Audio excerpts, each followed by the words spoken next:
आज के इस वीडियो में हम लोग बात करने जा रहे हैं ऐसा कौन सा हिंदू राजा है जिसने किया था चीन पर भी शासन। तो आइए जानते हैं।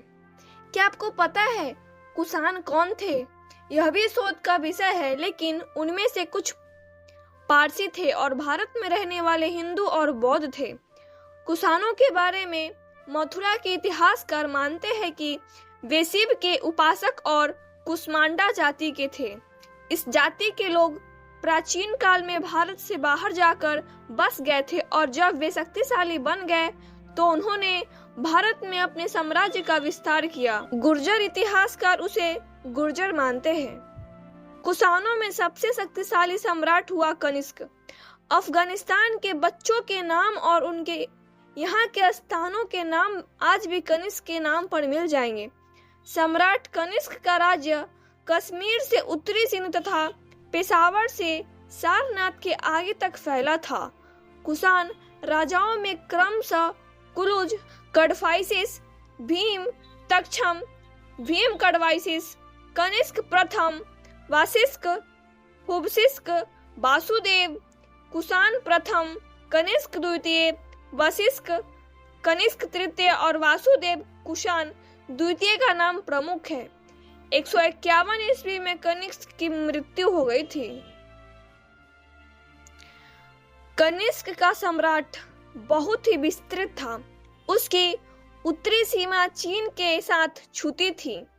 चीन की सीमा तक विस्तृत विशाल कुषाण के लिए कनिष्क ने एक नए कुसुमपुर यानी कि पाटलिपुत्र की स्थापना की और उसे पुष्पपुर नाम दिया। यही आजकल का पेशावर है जो अब पाकिस्तान में है। पेशावर में कनिष्क ने एक स्तूप बनवाया था।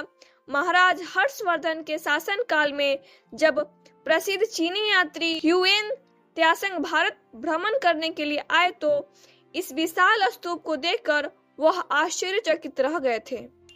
उल्लेखनीय है कि कनिष्क ने भारत में कार्तिकेय की पूजा को आरंभ किया और उसे विशेष बढ़ावा दिया। उसने कार्तिकेय यानी शिव के पुत्र और उसके अन्य नामों विशाख, महासेना और स्कंद का अंकन भी अपने सिक्कों पर करवाया।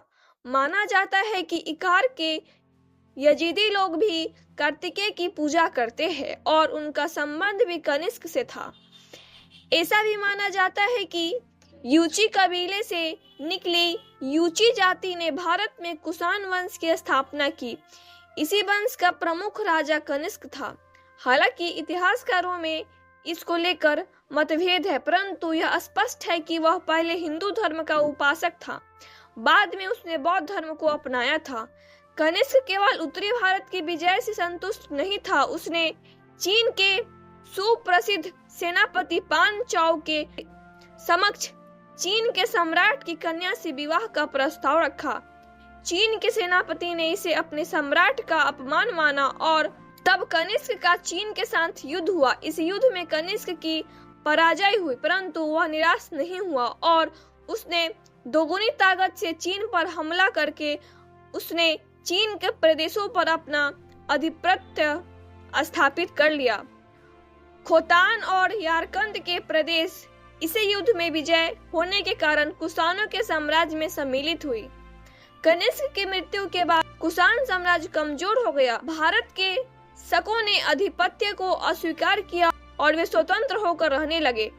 गुजरात, सौराष्ट्र और मालवा के कुछ भाग पर पुनः शकों का अधिकार था, तो गांधार, सिंध इत्यादि पर कुषाणों की अधिकार रहा। इस तरह शकों का साम्राज्य 123 ईसा पूर्व 2000 ईस्वी तक चलता रहा और उसके बाद चंद्रगुप्त विक्रमादित्य ने फिर से वही कार्य किया जो कि महान सम्राट शाकाहारी विक्रमादित्य ने किया था। चंद्रगुप्त के बाद सबसे महान सम्राट हुए जिसका नाम है समुद्रगुप्त। पाटलिपुत्र के छोटे से राज्य के शासक समुद्रगुप्त ने उत्तर भारत के सभी छोटे बड़े राज्यों को जीतकर अपने अधीन कर लिया और वे अब पश्चिमी की ओर बढ़ने लगे थे। इससे पहले कि वह कुषाणों पर हमला करते, कुषाणों ने खुद उसका विवाह अपनी कन्या से करवाते हुए उनकी शरण गति ली और इस प्रकार कुषाण हमेशा के लिए हिंदुत्व में विलीन हो गए। समुद्रगुप्त के बाद चंद्रगुप्त द्वितीय ने राज्य संभाला। तो फ्रेंड्स, सो आई होप कि आपको वीडियो पसंद आया। वीडियो पसंद आया तो वीडियो को लाइक करें, वीडियो कैसा लगा कमेंट जरूर करें, वीडियो को शेयर करना ना भूलें और हमारे चैनल पर नए हैं चैनल को सब्सक्राइब करना ना भूलें। तो तब तक के लिए bye bye, tata and see you, take care all of you, अपना ख्याल रखना और मिलते हैं नेक्स्ट वीडियो में। Bye bye.